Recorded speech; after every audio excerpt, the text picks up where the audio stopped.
Good morning, students.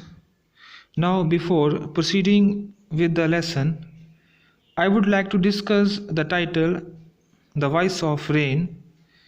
The poet, using a device personification in the poem title, and personification device has been used throughout the poem. It means when a non-living thing is compared or symbolized with the living thing is called personification.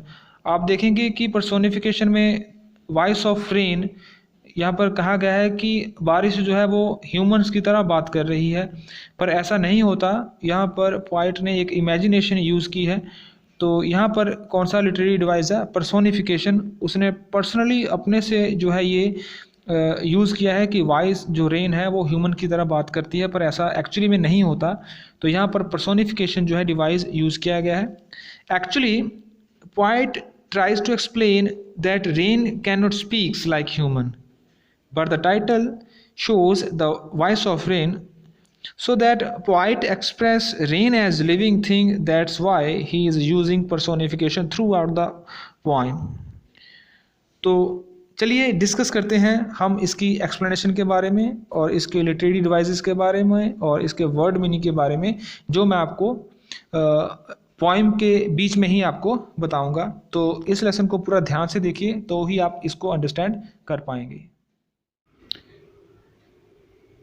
Voice of Rain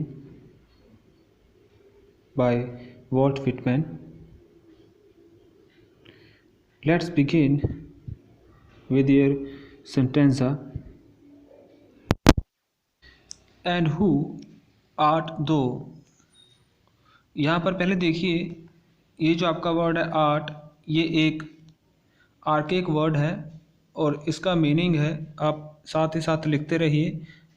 art का meaning होता है art, ये old word है, not in use today's language, it means are. And दो का यहाँ का meaning है, ये भी एक आर का एक वर्ड है जिसका मीनिंग है you. And I to the soft falling shower. तो यहाँ पर फर्स्ट लाइन में क्या लिखा हुआ है? फर्स्ट लाइन में ये जो पोइट है वो छोटी छोटी जो बूंदें होती हैं, सॉफ्ट फॉलन शॉवर, बारिश की छोटी छोटी बूंदें गिरती हैं, तो उनसे बात कर रहा है कि तुम कौन हो। Which strange to tell give me an answer as her translated. और उससे जो पोइट को आंसर मिलता है वो आंसर पोइट अपनी इस कविता में बताता है, ट्रांसलेट करता है। तो क्या लिखता है? आई am the poem of earth. तो जो बारिश है उसने उसको क्या बताया पोइट को कि आई am the poem of earth, मैं धरती की कविता हूँ। Send the voice of the rain, जो रेन है वो बता रही है अपनी आवाज़ में किसको, किससे बातें कर रही है? वो पोइट से बातें कर रही है। इटर्नल, यहाँ पर इटर्नल जो वर्ड है, इटर्नल का वर्ड मीनिंग आएगा विच इज़ अनएंडिंग, जो कभी भी एंड नहीं होता।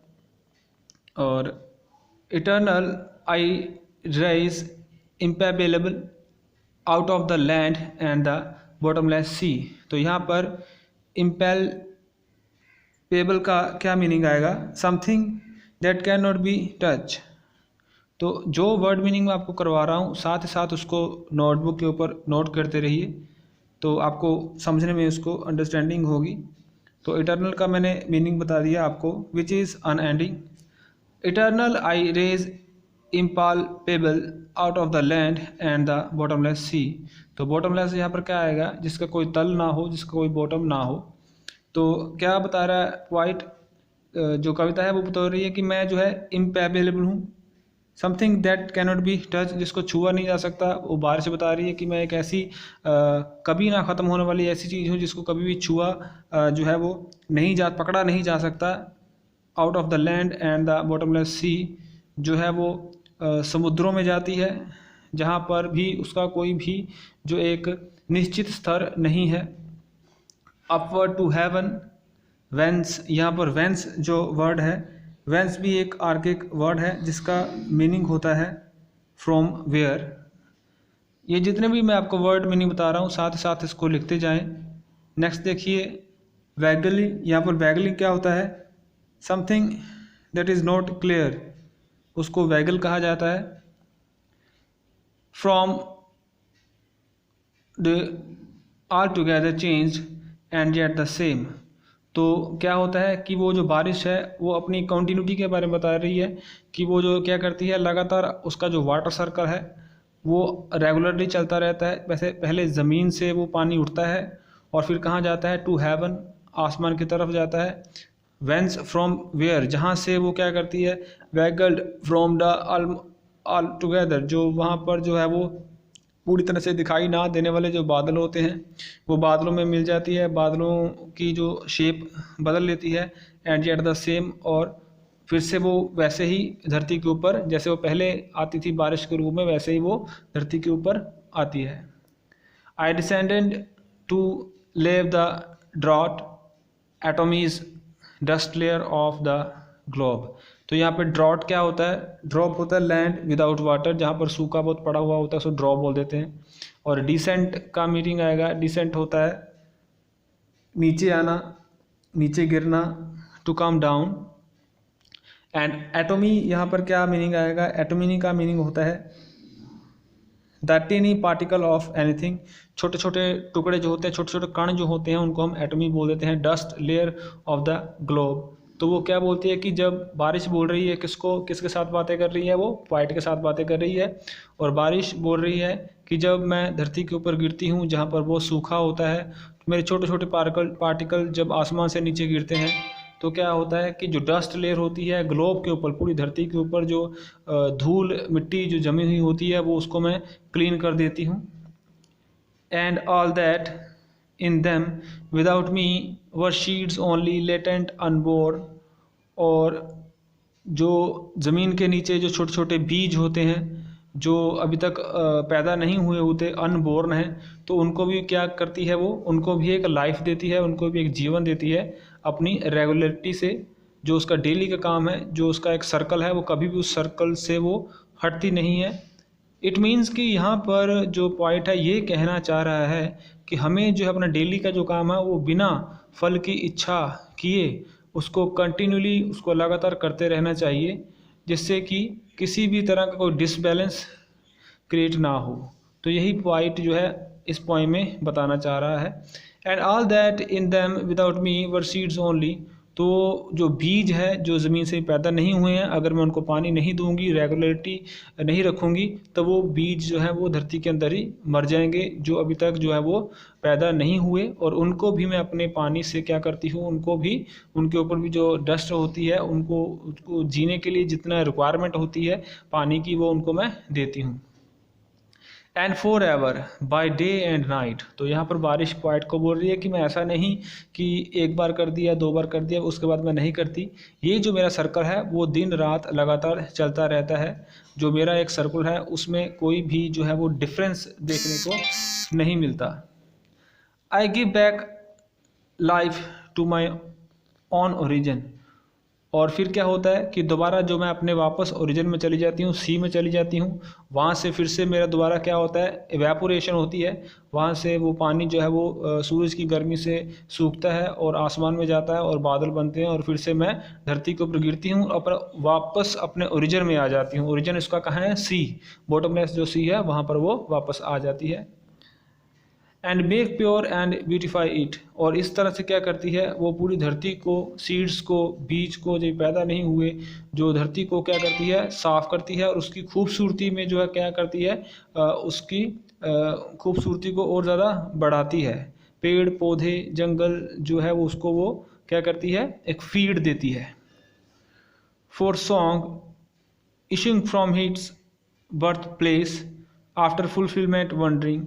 तो ये जो गाना है, ये गाना भी जो पोइट है उसकी बर्थ प्लेस से निकला है। Issue from its birth place after fulfillment wondering. जब उसकी ये बातचीत हो जाती है बारिश के साथ, तो बारिश के साथ बातचीत करता हुआ उसके अंदर से ये जो आवाज़ आती है जो उसने अपनी पोएम में एक्सप्रेस की है। रैक्टी और अनरैक्ड ड्यूली विद लव रिटर्न। वही रैक्ट और अनरैक्ड यहाँ पर क्या लिखा हुआ है कि वो जो है उस अपना पूरा लव जो है वो धरती के लिए, जो उसका पूरा लव है बारिश का, उसको वो चाहते हुए या ना चाहते हुए भी वो रेगुलरिटी से अपना काम कर रही है बारिश। और उसी तरह से पोइट भी क्या कर रहा है, पोइट भी अपना उसका जो काम है कविता लिखना नेचर के ऊपर, वो भी उसको क्या है पूरे प्यार के साथ, पूरे लव के साथ जो है वो लोगों को अच्छी कविताएं दे रहा है। जैसे कि बारिश है वो the voice of the rain, जैसे कि जो बारिश की बूंदें जो पोइट को बता रही हैं कि वो रेगुलरिटी से काम कर रही है। तो उसी तरह से ये बताया हुआ है कि पूरे प्यार के साथ हमें भी जो है अपना रेगुलरिटी से अपना काम जो है वो बिना कोई एक्सपेक्ट किए, कुछ एक्सपेक्ट किए वो रेगुलरिटी से करते रहना चाहिए। तो ये आपकी एक छोटी सी पोइम है, इसमें बताया हुआ है। तो अभी हम पोइटिक डिवाइसेस के बारे में डिस्कस करते हैं कि पोइटिक डिवाइसेस इसमें कौन कौन से यूज़ हुए हैं। तो जैसे मैंने आपको सबसे पहले बताया था कि इसमें जो पर्सोनिफिकेशन यूज़ की गई है, जैसे आपने देखा होगा आपकी लाइन में देखिए आई एम जो यूज़ किया गया है और वॉइस यूज़ किया गया है। तो यहाँ पर क्या है, ये पर्सोनिफिकेशन फर्स्ट डिवाइस यूज़ किया गया है। पर्सोनिफिकेशन मैंने बताया था कि जब किसी नॉन लिविंग थिंग का कंपैरिजन किया जाता है किसी लिविंग थिंग के साथ, तो वहाँ पर वो पर्सोनिफिकेशन होता है। जहाँ पर लिखा हुआ है कि द वॉइस ऑफ रेन, बल्कि जो रेन होती है उसकी कोई अपनी ह्यूमन जैसी वॉइस नहीं होती, उसकी एक अलग अपनी वॉइस होती है। तो ये फिर यहाँ पर पर्सोनिफिकेशन है। नेक्स्ट देखिए, नेक्स्ट यहाँ पर जो लिटरेरी डिवाइस की यूज़ किया गया है वो यूज़ किया गया है एलिट्रेशन। एलिट्रेशन कैसे यूज़ किया गया है, यहाँ पर आप देखिए वर्ड यूज़ किए गए हैं soft and shower. Soft and shower में जो एस लेटर है वो रिपीट किया गया है, कॉन्सोनेंट जो साउंड है उसको रिपीट किया गया है। इट मीन्स जब कोई कॉन्सोनेंट साउंड एक लाइन में रिपीट होता है तो वहाँ पर एलिट्रेशन होती है। और ये जो जितने भी लिटरेरी डिवाइसेस हैं उसके मैंने आपको एक फुल फ्लेज लेसन मेरे जो प्रीवियस वीडियो थे उसमें मैंने बड़ी डिटेल से इसकी डेफिनेशन के साथ आपको बताया है। नेक्स्ट देखिए विजुअल इमेजरी, यहाँ पर विजुअल इमेजरी कैसे यूज़ की हुई है। विजुअल इमेजरी क्या होती है कि जैसे पोइट ने बहुत अच्छा एक एनवायरनमेंट का व्यू बनाया हुआ है, बारिश हो रही है, छोटे छोटे बीज हैं उनके बारे में बताया हुआ है, पानी गिर रहा है, समुद्र है और वाटर सर्कल के बारे में बताया हुआ है। तो वो देखने में क्या लग रहा है, एक बड़ी अच्छी एक इमेज दिमाग में सेट हो रही है। तो वो टेक्निक को हम क्या बोलेंगे, विजुअल इमेजरी। तो नेक्स्ट देखिए यहाँ पर नेक्स्ट कौन सा जो डिवाइस है यूज़ किया गया है, नेक्स्ट वर्ड है इसमें से मेटाफर। तो मेटाफर कैसे यूज़ किया गया है, पोइम ऑफ अर्थ, यहाँ पर पोइट ने पोइम ऑफ अर्थ किसको कहा है, रेन को कहा है। तो यहाँ पर रेन किसको सिम्बलाइज कर रही है, अर्थ को एक पोइम के रूप में। तो यहाँ पर क्या है, ये एक मेटाफर यूज़ किया गया है, किसको, रेन को। नेक्स्ट देखिए हाइपरबोल। हाइपरबोल एक लिटरेरी डिवाइस होता है, उसका क्या मीनिंग होता है, जैसे कुछ ऐसा कविता में लिख देना जिसकी कल्पना नहीं की जा सकती या बहुत ज़्यादा ओवर्ड हो। जैसे बॉटमलेस सी, तो जो सी होता है, जो समुद्र होता है, उसका हमेशा ही तल होता है, पर पोइट ने यहाँ पर कुछ ज़्यादा ही बढ़ा चढ़ा कर लिखा है कि बॉटमलेस, जो सी है वो बॉटमलेस नहीं होता, उसका तल होता है। तो यहाँ पर हाइपरबोल एक लिटरेरी डिवाइस है, उसको यूज़ किया गया है। हाइपरबोल क्या होता है कि जब कविता में कवि बहुत ज़्यादा कुछ बढ़ा चढ़ा कर लिख दे, ठीक है, तो उसको हम हाइपरबोल डिवाइस बोलते हैं। तो नेक्स्ट देखिए सेकंड सेंटेंसा में, सेकंड सेंटेंसा में कौन कौन से लिटरेरी डिवाइस हुए हैं, यूज़ हुए हैं। सबसे पहले देखिए consonance. Consonance literary device use किया गया है। यहाँ पर देखिए draw and dust. Draw and dust में डी जो साउंड है वो एक ही लाइन में रिपीट किया गया है और वो कॉन्सोनेंट है। इट मीन्स यहाँ पर कॉन्सोनेंस लिटरेरी डिवाइस यूज़ किया गया है। उसके बाद दैट, देम एंड विदाउट, ये जो वर्ड हैं दैट, देम एंड विदाउट में the sound, T H sound देखिए आप, वो रिपीट किया गया है। तो ये भी क्या है, कॉन्सोनेंस की एग्जाम्पल है। उसके बाद आपके लास्ट में देखिए वंडरिंग, रैक्ड एंड अनरैक्ड, वहाँ पर आर जो साउंड है वो रिपीट किया गया है, वहाँ पर भी कॉन्सोनेंस जो है वो लिटरेरी डिवाइस दिखाई देता है। उसके बाद लिटरेरी डिवाइस आपके इस सेंटेंजा में होता है एनाफोरा। एनाफोरा के बारे में मैंने बताया था कि एनाफोरा लिटरेरी डिवाइस क्या होता है कि जब कविता की शुरुआती लाइन में एक वर्ड बार बार रिपीट होता है तो उसको हम क्या बोलेंगे, एनाफोरा बोलेंगे। जैसे आप देख रहे हैं एंड वर्ड है और सेकंड लाइन में एंड और उसके नीचे फिर एंड वर्ड, स्टार्टिंग में बिगिनिंग में बार बार सेम एक ही वर्ड का इस्तेमाल करना सॉरी, उसको हम एनाफोरा कहेंगे। तो ये आपके लिटरेरी डिवाइसेस हैं।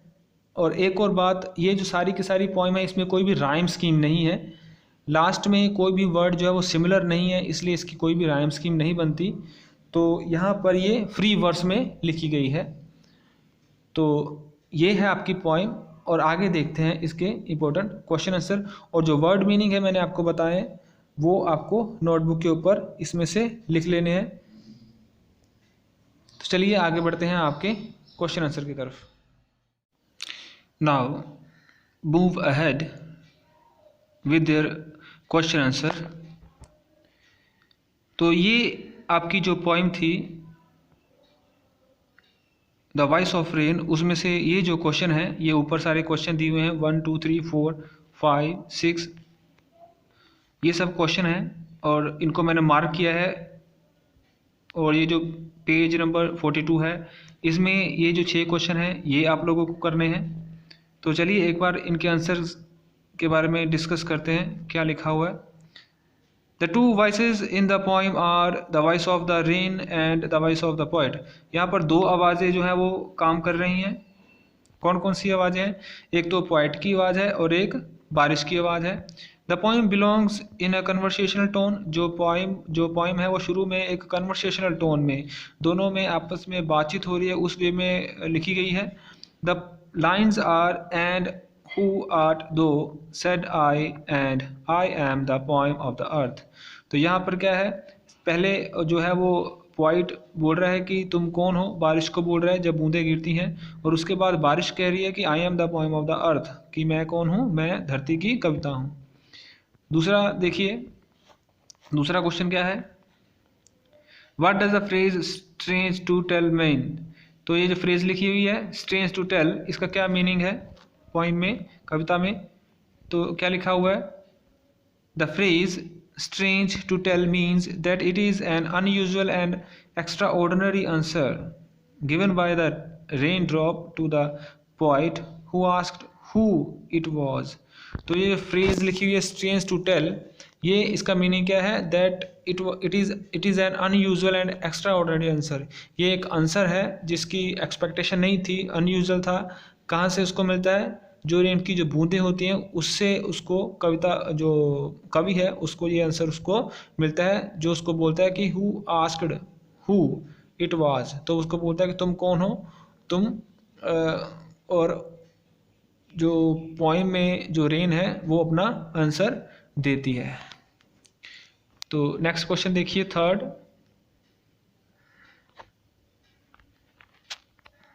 मैं डायरेक्ट आपको आंसर जो है थोड़ा सा एक्सप्लेन कर दूंगा। थर्ड देखिए, I am the poem of the earth, क्या बोलते हैं कि मैं हूँ धरती की कविता। ये कौन बोल रही है, ये रेन बोल रही है।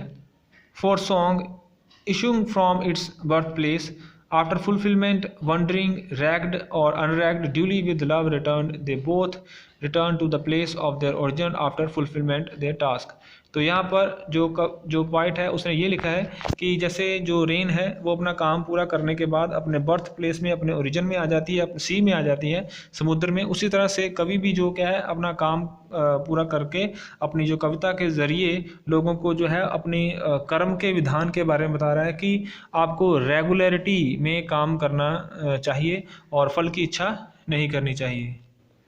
फोर्थ देखिए, फोर्थ आंसर में क्या लिखा हुआ है, the poet explain that the rain drops in the form of water vapour.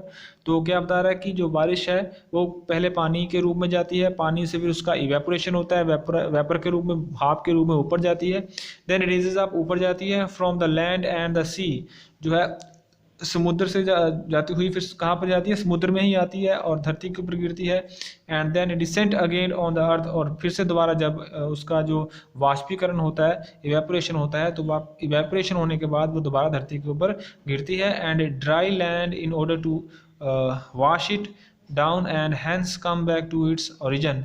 तो वो क्या करती है, जो है अपने पानी से जो अर्थ के ऊपर जो धूल मिट्टी जमी हुई होती है, जो छोटे छोटे बीज होते हैं, उनको पानी देती है और साफ़ सफाई करती है जो अर्थ के ऊपर धूल मिट्टी जमी होती है, जो बारिश का काम होता है। और दोबारा वापस कहाँ आ जाती है, बैक टू इट्स ओरिजिन, अपने दोबारा जहाँ से वो गई थी समुद्र में, सी में से, तो फिर वहाँ से सी में ही अपने ओरिजिन में वापस आ जाती है। This is the cycle moment explained by the poet. ये जो एक सर्कल है कि बारिश कैसे आती है और कैसे उसका रेगुलरिटी में काम चलता रहता है। पहले समुद्र में जाती है, वहाँ से वेपोरेशन होके बादलों के रूप में जाती है, बादलों में से फिर वो धरती के ऊपर गिरती है। तो ये सर्कल के बारे में बताया गया है। It is similar to the water cycle we have learn in science. और ये उसी तरह का वाटर सर्कल है जैसे हम अपनी साइंस की बुक में पढ़ते हैं। नाउ आंसर नंबर 5 देखिए। The last 2 lines are put within bracket. जो लास्ट में जो 2 लाइनें ब्रैकेट में दी गई हैं, इसलिए दी गई हैं because they do not form the voice of the rain और द पोइट। वो ये नहीं बताती कि ये आवाज़ जो पोइट की है या रेन की है। They only contained a journal observation made by the poet about the course of a song. तो वो सिर्फ इसलिए बताई गई है कि जो कोर्स में जो सॉन्ग चल रहा है, जो बस यही बताती है कि पोइट ने जो कैसे अपने डिवोशन के साथ, लव के साथ उसको पोएम को एक्सप्रेस किया है। जैसे जो रेन है वो भी बड़े ही प्यार के साथ और रेगुलरिटी के साथ अपना काम कर रही है। 6 देखिए। 6 जो है डे एंड नाइट इसका आंसर है, रैक्ड एंड अनरैक्ड इसका आंसर है जो आपकी पोएम में दिया हुआ है, और राइज एंड डिसेंट इसका आंसर है आपके क्वेश्चन नंबर 6 का।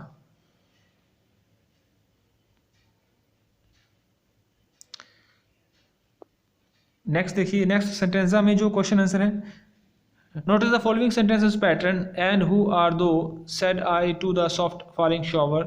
ये सारे क्वेश्चन हैं। इन क्वेश्चन के आंसर देखिए। सेकंड क्वेश्चन देखिए, I am the poem of earth said the voice of the rain, eternal I rise for song duly with love return. ये जो क्वेश्चन है इनको हमें क्या करना है, री right the above sentences in prose. ये जो सेंटेंस है ये वर्स के फॉर्म में लिखे हुए हैं, इनको हमें प्रोज की फॉर्म में लिखना है। तो देखते हैं क्या लिखा हुआ है। I enquired from the soft falling rain about its identity. तो फर्स्ट क्वेश्चन देखिए, एंड ये जो है वर्स के रूप में लिखा हुआ है, आर्ट एंड दो ये आर्किक वर्ड है, तो यहाँ पर इसका प्रोज फॉर्म में कैसा होगा, I enquired from the soft falling rain about its identity.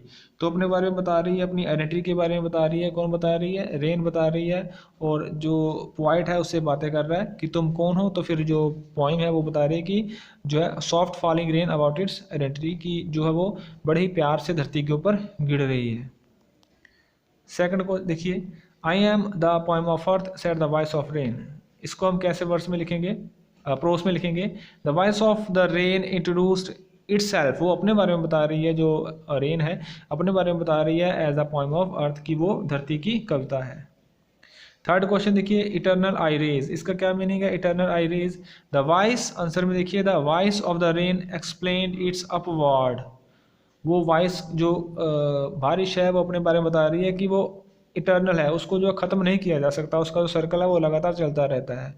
It's upward movement toward the sky and eternal, और वो जो लगातार है वो आसमान के ऊपर जाती है, आसमान से फिर कहाँ जाती है, सी में जाती है, वहाँ से फिर वेपोरेट होती है और फिर बादलों के रूप में बारिश करती है। इस तरह से वो क्या है, इटर्नल है, जिसको कोई भी, इसका कोई भी एंड नहीं है। फोर्थ क्वेश्चन में क्या लिखा हुआ है, forth song duly with love return. तो यहाँ पर क्या लिखा गया है, इसको हम कैसे लिखेंगे प्रोस में। आंसर में आप देखिए, आंसर में मैंने दिया हुआ है, द पोइट सेज दैट, जो कवि है वो कह रहा है, similar to the natural circle of the rain, जैसे कुदरत का जो सर्कल है, रेन का जो सर्कल है वो लगातार चलता रहता है। A song originate from the heart of the poet, उसी तरह से ये जो कविता है वो भी उसके दिल से निकली है।